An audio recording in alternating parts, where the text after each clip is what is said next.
O Esquadrão Especial apresentou-nos 4 heróis lendários ao longo de 5 temporadas inesquecíveis. Explosões sem vítimas, veículos blindados improvisados, frases de culto e 4 personalidades completamente distintas que, por razões inexplicáveis, funcionavam juntas como uma máquina perfeitamente oleada. Mas o que aconteceu aos atores depois de as câmaras terem parado de rodar revelou-se muito mais dramático do que qualquer episódio da série. Sabiam que um dos protagonistas de O Esquadrão Especial venceu o cancro em segredo sem passar um único dia no hospital, e só o admitiu publicamente muitos anos depois. Sabiam que outro membro deste programa de culto esteve a um passo do fim total da sua carreira. Foi despedido do projeto anterior. Durante 3 anos seguidos, não conseguia nenhum papel e só graças a O Esquadrão Especial voltou à vida.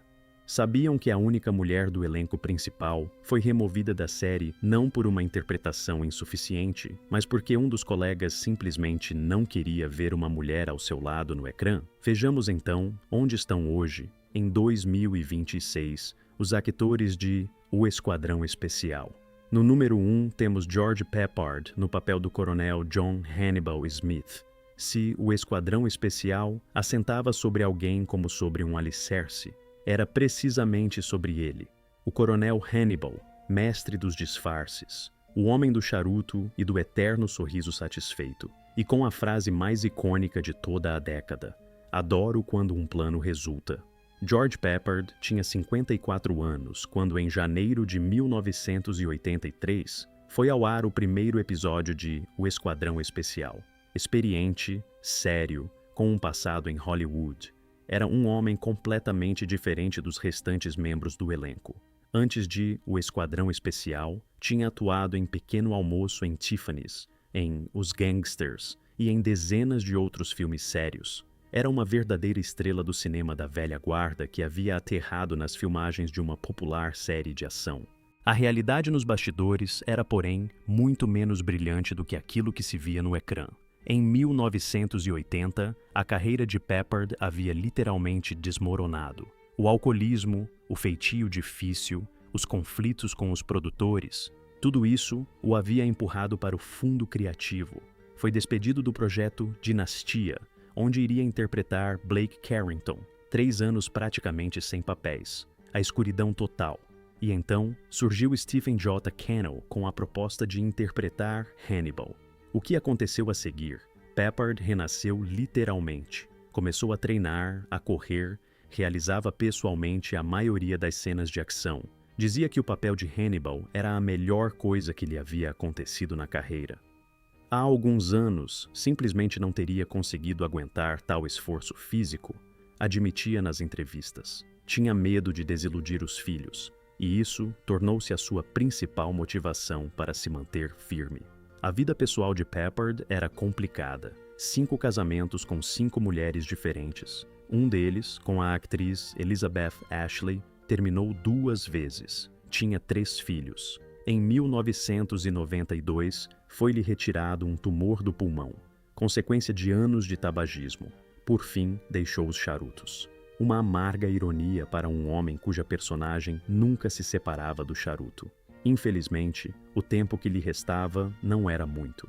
A 8 de maio de 1994, George Peppard morreu em Los Angeles. Tinha 65 anos. Causa oficial da morte: pneumonia como complicação da doença oncológica. O ano de 2026 nunca chegou a vê-lo. O seu último papel foi na série televisiva Matlock, literalmente pouco antes da sua morte. Até ao fim continuou a ser ator. Não é apenas o fim de uma carreira, é uma vida inteira em que houve tudo: a fama, a queda, o renascimento e um trágico epílogo. Ao Hannibal, agradava-lhe quando um plano resultava, mas a vida não é um guião. E esse é provavelmente o resumo mais honesto da história de George Peppard. No número 2 temos Dirk Benedict, no papel do tenente Templeton Face Peck, o Bonito, o vigarista. Aquele que tem sempre o plano B, e também o plano C. Templeton Face Peck era uma personagem capaz de tirar do nada um veículo blindado, uma vivenda de luxo ou um helicóptero, e sempre com um sorriso encantador. Dirk Benedict tinha 37 anos quando apareceu no ecrã pela primeira vez no papel de Face. Mais precisamente, a partir do segundo episódio da primeira temporada, depois de o primeiro intérprete do papel, Tim Dunnigan, ter sido considerado demasiado jovem para ser um veterano do Vietnã. Benedict já era uma estrela. Os fãs de Battlestar Galactica adoravam o seu Starbuck. Apareceu em 96 dos 98 episódios de O Esquadrão Especial. Mas antes de se tornar uma estrela televisiva, Benedict havia vivido algo sobre o qual se manteve em silêncio durante muito tempo. No início dos anos 70, os médicos diagnosticaram-lhe um cancro da próstata. E é aqui que começa uma história que poucos conhecem. Benedict recusou a operação, recusou a quimioterapia, retirou-se para uma casa isolada e mudou completamente a sua alimentação. Adoptou uma dieta macrobiótica, recomendada pela famosa estrela do cinema mudo Gloria Swanson. Quando, alguns anos depois, fez exames médicos antes das filmagens de Galáctica, os médicos atestaram uma saúde perfeita. Parece o argumento de um filme, mas é vida real. Depois de O Esquadrão Especial, a carreira de Benedict não voltou a atingir os píncaros de outrora, mas não desapareceu. Em 1987, interpretou Hamlet na Broadway. Os críticos foram tépidos, mas o simples facto fala por si sobre as suas sérias ambições. Em 2007, participou no Celebrity Big Brother britânico, onde se notabilizou pela frontalidade e pelos comentários cortantes sobre o reboot de Galáctica, com versões femininas das personagens masculinas. Em 2010, quando estreou o filme O Esquadrão Especial, Benedict apareceu nele numa participação especial, como que passando o testemunho a Bradley Cooper. Um gesto de dignidade e respeito para com o seu próprio passado. A vida pessoal do ator também não foi simples. O casamento com a atriz Toni Hudson em 1986. O divórcio em 1995. 2 filhos, George e Roland. Mais tarde, Benedict soube que tinha outro filho, John, cuja existência desconhecia há muito tempo. Tudo isto descreveu nas suas memórias, Confessions of a Kamikaze Cowboy. Em 2026, Dirk Benedict tem 81 anos. Continua a frequentar as convenções de fãs juntamente com Dwight Schultz, encontra os seus admiradores e, pelo que parece, está razoavelmente bem. O que, dada a sua história, é por si só um pequeno milagre. Face sabia sair de qualquer situação. Ao que parece, o seu actor também. No número 3, temos Dwight Schultz no papel do capitão H.M. Louco Murdoch. Há personagens que o público ama de uma forma especial, não porque sejam mais fortes ou mais bonitos do que os outros, mas porque estão vivos, são imprevisíveis, autênticos. Era exatamente assim Murdoch, oficialmente declarado louco, piloto genial, o homem com um cão invisível chamado Billy, e provavelmente a personagem mais querida de toda a série. Dwight Schultz tinha 35 anos quando, em 1983, colocou pela primeira vez o boné com pala de Murdoch. Actor com um passado na Broadway, de formação clássica, com um instintivo sentido dos caracteres. Por pouco não perdeu o papel ainda durante as filmagens do piloto. Segundo a lenda, a meio das filmagens do piloto, os produtores decidiram eliminar Murdoch da equipa, mas o público de teste respondeu de forma inequívoca: esse gajo tem de ficar. E Schultz não só ficou, tornou-se a alma da série. Murdoch não era a caricatura de um louco, era um veterano de guerra ferido que escondia a dor por detrás de vozes incessantes, sotaques e constantes mudanças de identidade. Schultz entendia isso. Um pormenor que poucos conhecem: todas as t-shirts usadas por Murdoch ao longo de toda a série, Schultz ideava-as e encomendava-as pessoalmente. Chamava-lhes o meu contributo constante para a criação da personagem. Depois de O Esquadrão Especial, Schultz encontrou uma nova casa televisiva, Star Trek. Em 1990, apareceu em The Next Generation, no papel do tenente Reginald Barclay, outro introvertido com fobia social e intelecto brilhante. O papel foi tão bem sucedido que Barclay chegou a Voyager e ao filme First Contact. Por uma estranha ironia do destino, Tanto Murdoch como Barclay são personagens com uma relação difícil com a realidade. Coincidência? Provavelmente não. Paralelamente, Schultz tornou-se um dos atores de dobragem mais procurados de Hollywood. A sua voz soa em Ben 10, Chowder, na saga de videojogos Fallout, Dragon Age, Mass Effect. Um universo inteiro de papéis que os espectadores comuns não veem, mas certamente ouvem. Do ponto de vista político, Schultz é conservador, o que em Hollywood é uma raridade. Expressou abertamente as suas opiniões, conduziu programas de rádio, substituiu apresentadores de vários talk shows. Isso valeu-lhe muitos críticos, mas nunca se escondeu por detrás da neutralidade. Em 2026, Dwight Schultz tem 78 anos. Continua ativo no mundo da dobragem, encontra-se com Dirk Benedict nas convenções e, a julgar por tudo, está em excelente forma. Casado com a atriz Wendy Fulton desde 1983. A filha do casal, segundo as informações disponíveis, presta serviço nas Forças Armadas dos Estados Unidos. A vida imita a arte. Murdoch era louco, Schultz não. Mas foi precisamente essa loucura que se revelou a decisão mais sensata da sua carreira. No número 4 temos Melinda Culea, no papel de Amy Amanda AAA Allen. É uma história que muitos preferem calar. Amy Allen, a repórter que contratou a equipa e ficou com eles, a única mulher no elenco principal.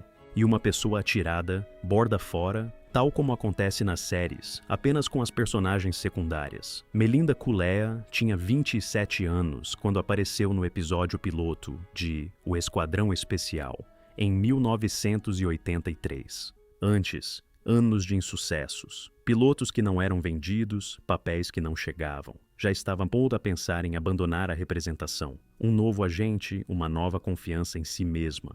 E, de repente, o papel feminino principal numa das séries mais aguardadas da temporada. Parecia que tudo se havia finalmente encaixado, mas nos bastidores estava em decorrer uma outra história. A personagem de Amy tornou-se rapidamente num ornamento, sem qualquer função, sem lutas, sem ação, sem influência na trama. Culea pedia abertamente aos argumentistas que dessem à sua personagem algo para fazer. Pedia que Amy pudesse participar nos confrontos. Os produtores recusavam. E depois, segundo os rumores, George Pepper disse explicitamente que em O Esquadrão Especial não havia lugar para mulheres. A verdade veio ao de cima décadas depois. Numa entrevista publicada em meados dos anos 20 do século XXI, Culea contou: Pepper, desde o primeiro dia, fazia-lhe perceber que estava ali a mais. Quando chegava ao platô com as cenas reescritas, a maioria das suas correções dizia respeito precisamente às suas réplicas. Estava simplesmente ali de pé e calada, disse. O contrato não foi renovado. Ficou a saber quando recebeu um guião em que o seu nome havia simplesmente desaparecido. Depois de sair de O Esquadrão Especial, Culea continuou a trabalhar. R. Beverly Hills, 90210, Santa Bárbara. De seguida, actuou no western Wagons East, 1994, o último filme de John Candy. O realizador era Peter Markle. Em 1995, casaram-se, e Culea abandonou definitivamente a representação em 2001. Em 2026, Melinda Culea tem 71 anos.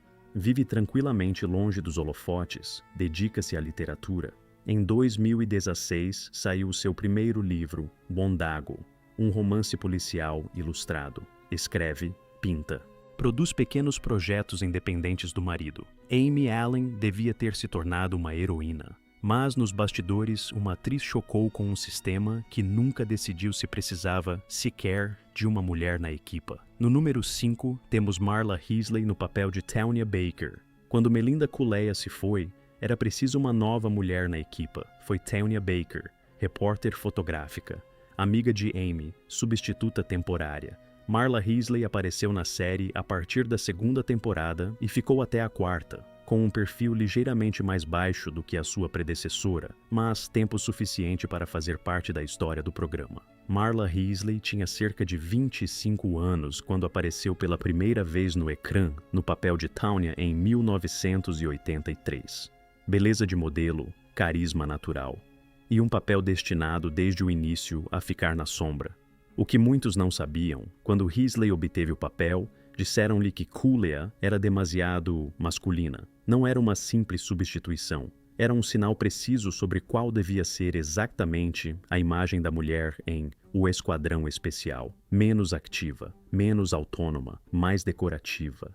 Heasley percebeu, mas não podia fazer nada. Depois de O Esquadrão Especial, Marla Heasley desapareceu praticamente dos ecrãs televisivos. Pequenos papéis, participações como convidada, trabalho fora do cinema. Ao contrário dos colegas da série, não deixou uma marca significativa na cultura popular depois do final dos anos 80. Em 2026, Marla Heasley tem cerca de 68 anos. As informações sobre a sua atividade atual são muito escassas. Evita deliberadamente a notoriedade. É um caso raro em Hollywood. Uma atriz que simplesmente se foi e não voltou. Nenhum reality show, nenhuma entrevista nostálgica, nenhuma convenção. Há algo simultaneamente triste e digno nesta escolha. Tanya Baker era fotógrafa. Olhava para o mundo através da objetiva, não a partir do centro do enquadramento. Talvez Marla Heasley tenha feito o mesmo durante toda a vida. No número 6 temos Lance Legault, no papel do coronel Roderick Decker. Toda boa equipa precisa de um adversário à sua altura. Em O Esquadrão Especial, era o coronel Decker, teimoso, inflexível, sempre a perseguir os nossos heróis. Nunca os apanhou, mas foi precisamente por isso que a série tinha o seu ritmo. Lance Legault tinha cerca de 44 anos quando começou a interpretar Decker em 1983. Actuou na série durante 4 temporadas, aparecendo em quase 30 episódios.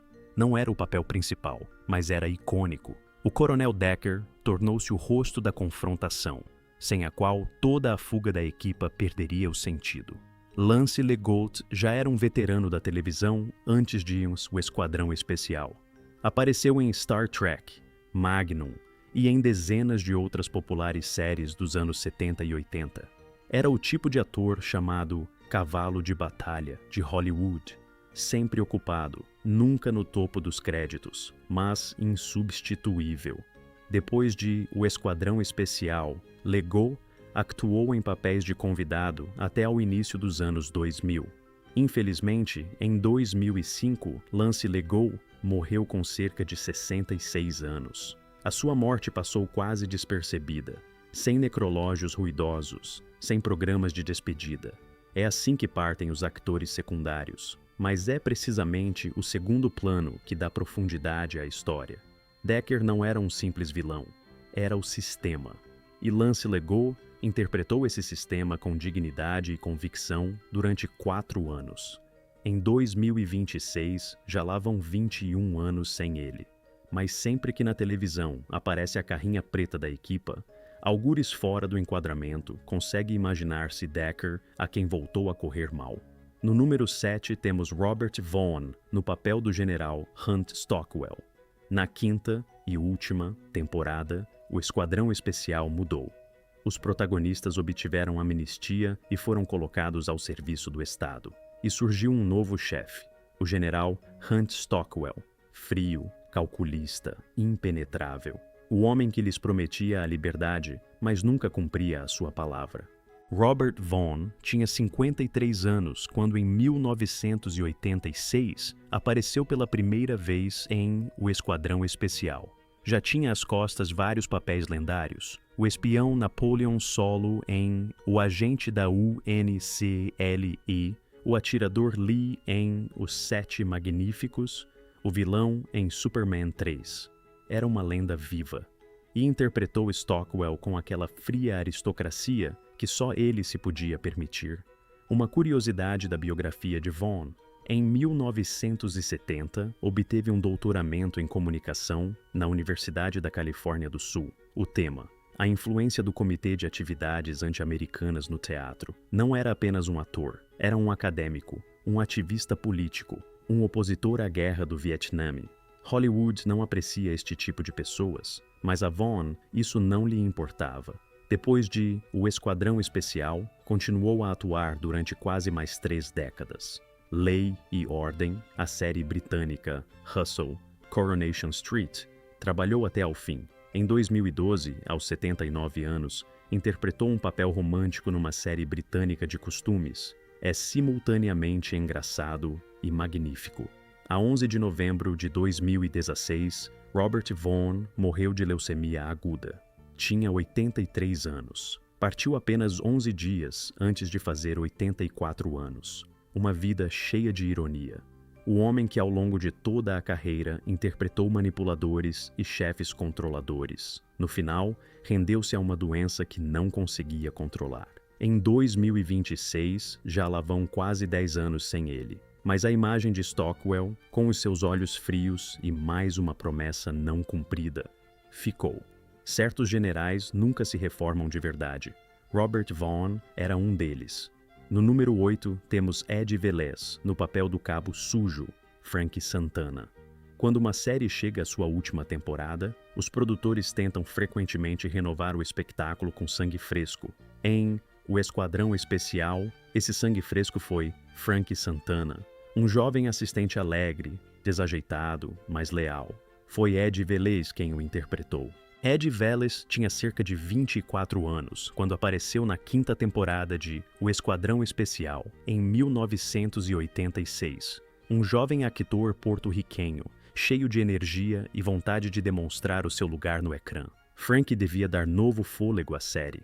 Infelizmente, não resultou. Os espectadores não aceitaram a fórmula renovada da última temporada. Nem Stockwell, nem Santana. As audiências caíram, a série foi cancelada, sem emitir os 9 últimos episódios da 5ª temporada. Depois de O Esquadrão Especial, Velez continuou a atuar, mas não fez uma grande carreira. Apareceu regularmente em séries televisivas e pequenos filmes durante os anos 90 e 2000. Entre outras coisas, apareceu em Days of Our Lives. A determinada altura, desapareceu praticamente do radar público. Em 2026, Ed Velez tem cerca de 67 anos. As informações sobre a sua vida atual são escassas. Nenhum grande projeto, nenhum regresso digno de nota. Por vezes parece que O Esquadrão Especial foi para ele simultaneamente o ponto mais alto e o tecto intransponível. É uma das histórias mais silenciosas desta lista. Frank Santana chegou para salvar a equipa, mas já era demasiado tarde para a salvar. A série estava a dar os últimos suspiros nos episódios finais. Certos papéis chegam tarde demais, e isso não é culpa do ator. No número 9, temos Tim Dunnigan no papel de Templeton Face Pack, episódio piloto.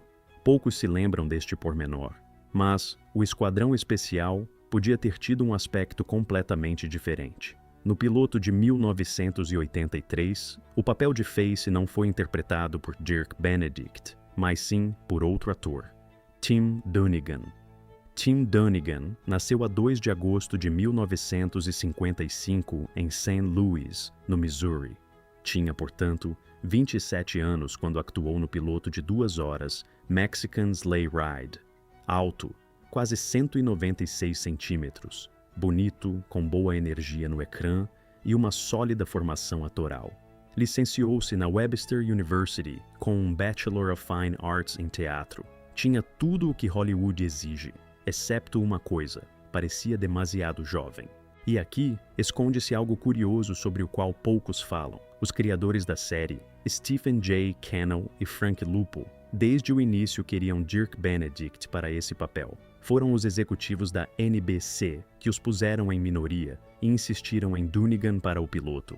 Quando o piloto foi filmado, essas mesmas pessoas chegaram à conclusão de que Dunnigan parecia demasiado jovem para ser um veterano do Vietnã. O próprio ator comentou isto com serenidade.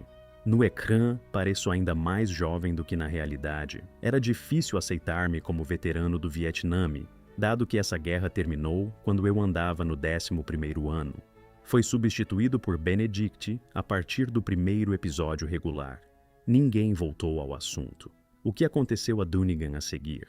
Esse mesmo 1983 obteve um papel fixo na sitcom da NBC Mr. Smith, uma série sobre um orangotango genial que trabalhava em Washington. Parece absurdo, mas a série existia mesmo. Foram emitidos 13 episódios e a produção foi cancelada. Depois, Dunnigan apareceu no fantasy Wizards and Warriors e em alguns papéis episódicos em populares séries Cheers, Murder, She Wrote e Jag.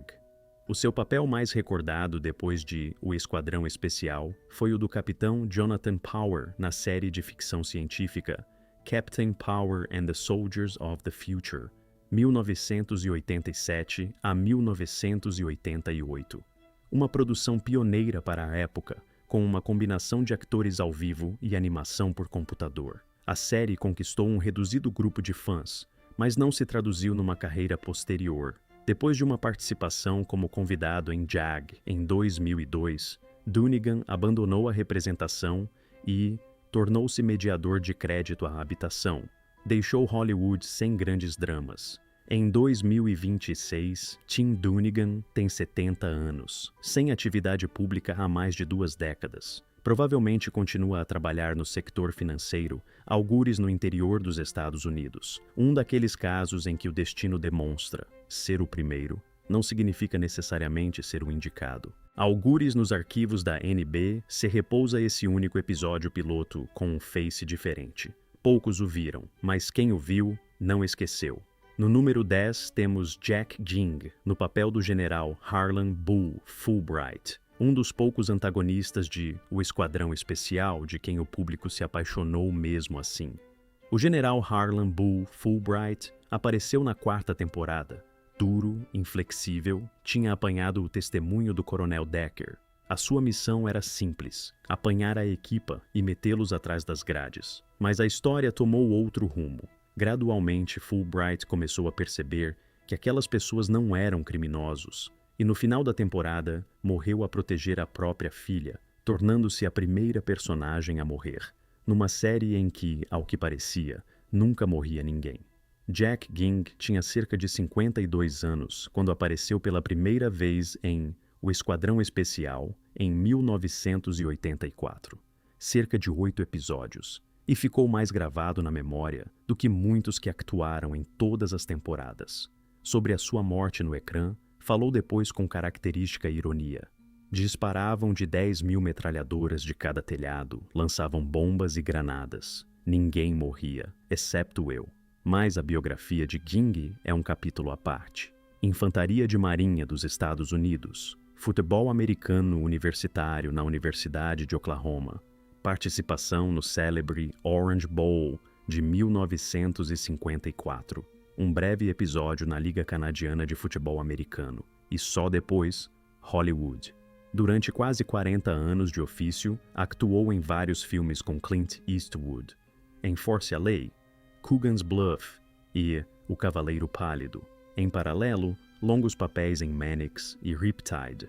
Era um autêntico ator de caráter de trabalho, um daqueles sem os quais a máquina hollywoodesca simplesmente não funcionaria. Depois de se retirar da profissão em 1994, viveu tranquilamente em La Quinta, na Califórnia, ao lado da esposa. A 9 de setembro de 2022, Jack Ging morreu de causas naturais com 90 anos. A sua personagem morreu primeiro numa série em que a morte não se mostrava. Talvez seja precisamente por isso que Fulbright ficou tanto tempo na memória dos espectadores. Um verdadeiro adversário respeita aqueles contra quem combate. Jack Ging interpretava exatamente esse tipo de personagens. No número 11 temos Tia Carrere no papel de Nee. Antes de se tornar uma das atrizes havaianas mais conhecidas de Hollywood, Tia Carrere apareceu em O Esquadrão Especial. Jovem, quase despercebida, no final da 4ª temporada.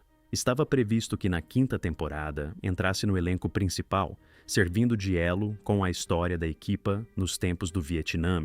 Não aconteceu. Estava vinculada por contrato com a telenovela General Hospital, e a personagem simplesmente desapareceu da trama sem explicações. Tia Carrere tinha cerca de 17 anos quando apareceu na série, Nasceu a 2 de janeiro de 1967 em Honolulu, no Hawaii. Jovem, bonita, com um aspecto completamente atípico para Hollywood. Já então chamava a atenção. Depois de O Esquadrão Especial, a carreira de Carrere disparou rapidamente. Ficou conhecida graças ao papel de Cassandra em Wayne's World, 1992, e no filme homônimo, aquela mesma rapariga que cantava Bohemian Rhapsody e partia corações. Depois, Noalani em Hawaii 5.0, Lord of War, com Nicolas Cage, e dezenas de outros papéis em filmes de ação e dramas dos anos 90. Paralelamente à representação, Carrere dedicou-se ao canto tradicional havaiano, gravou vários álbuns, actuou em grandes palcos e consagrou-se à proteção da cultura dos nativos havaianos. Não é apenas uma imagem, é parte da sua identidade, sobre a qual fala abertamente. A vida pessoal de Carrere não foi simples. 3 casamentos. Longos processos judiciais públicos em matéria de custódia. O caso resolveu-se definitivamente em 2019. Falou abertamente sobre como foi difícil atravessar tudo aquilo sem perder o fio profissional. Em 2026, Tia Carrere tem 59 anos. Continua a actuar, é ativa nas redes sociais e prossegue a sua luta pelos direitos dos nativos havaianos. O pequeno papel em O Esquadrão Especial foi apenas o primeiro fotograma. E o primeiro fotograma, como se sabe, define tudo. No número 12, temos Mr. T, no papel do Sargento Bosco, B.A. Baracus. E chegamos a ele. Ao único, ao inimitável, o moicano, as correntes de ouro. Pena do tolo! Se o Esquadrão Especial tinha um rosto reconhecível em todo o mundo, era precisamente o dele. Mr. T, nome verdadeiro Lawrence Turod, nasceu a 21 de maio de 1952 em Chicago, numa família com 12 filhos. O pai, um pregador, abandonou a família quando Lawrence tinha 5 anos. 3 quartos num bloco de habitação social, os bairros mais pobres de Chicago, sem um tostão, sem perspectivas, apenas a mãe e a vontade de sobreviver. Foi aí que se forjou o caráter que o mundo inteiro viria depois a ver no ecrã. Mr. T tinha 30 anos quando, em janeiro de 1983, apareceu pela primeira vez no ecrã como Baracus. Mas um ano antes, já havia sacudido o público no papel de Clubber Lang em Rocky III, um boxer implacável e aterrorizador. Depois de Rocky, todo o Hollywood tinha os olhos postos nele, e Cannell recrutou-o para o Esquadrão Especial. O que se passava nos bastidores? Conflitos sérios. Mr. T e George Peppard não se entenderam desde o primeiro dia. A situação agudizou-se quando veio ao de cima que Mr. T ganhava mais do que Peppard. Para uma estrela da velha Hollywood, isso era inaceitável. A tensão entre eles durou as 5 temporadas, mas no ecrã não se via. O profissionalismo prevalecia sobre as animosidades pessoais. Em 1995, a vida desferiu um golpe do qual poucos se levantam. Os médicos diagnosticaram a Mr. T uma rara forma de cancro, um linfoma de células T. Conseguem imaginar? Um cancro com o meu nome, um cancro personalizado. Brincou depois, mas naquele momento não havia nada para rir. Radioterapia, quimioterapia, 40 dias de tratamento. 1 ano depois, recidiva, mais 6 semanas de quimioterapia. Em 2001, remissão. Nesse período aconteceu ainda algo importante. Em 2005, a ajudar nas operações de socorro após o furacão Katrina, Mr. T tirou o seu ouro, todas as suas famosas correntes, para sempre. Vi pessoas a perder tudo, disse. Como podia eu andar a exibir ouro? Não foi uma jogada de relações públicas, foi um homem verdadeiro a tomar uma decisão verdadeira. Depois da doença, voltou. O reality show I Pity the Fool, 2006. A participação em Dancing with the Stars. A voz no filme de animação Tempestade de Almôndegas. Colaborações com canais televisivos cristãos. Nunca deixou de ser Mr. T, nem no ecrã, nem fora dele. Em 2026, Mr. T tem 73 anos. Continua a aparecer em público, gere regularmente as suas redes sociais, apoia os centros oncológicos pediátricos entre os quais o Hospital St. Jude. O homem que cresceu sem pai no bairro mais pobre de Chicago, que sobreviveu ao cancro, que se tornou um ícone e que ainda hoje diz: pena do tolo que desiste. Baracus tinha medo de voar. Mr. T não tinha medo de nada. Eis todo o Esquadrão Especial em 2026. Alguém partiu cedo demais. Alguém foi esquecido injustamente. Alguém atravessou doenças, traições e perdas e saiu do outro lado. E alguém ainda está cá, tão firme como sempre. O Esquadrão Especial não era apenas uma série sobre explosões e veículos blindados improvisados. Era a história de pessoas que o sistema havia rejeitado e que, apesar de tudo, continuaram a fazer o seu trabalho. Talvez seja precisamente por isso que os recordamos tão bem. Se esta história vos cativou, deixem um gosto e subscrevam o canal. Análises como esta, sobre atores, as suas histórias e o que ficou por trás das câmaras, haverá ainda muitas. E escrevam nos comentários qual ator de O Esquadrão Especial que vos surpreendeu mais, cuja história vos pareceu mais inesperada. Estamos à vossa espera lá. A equipa reuniu-se. A saída é pelos comentários.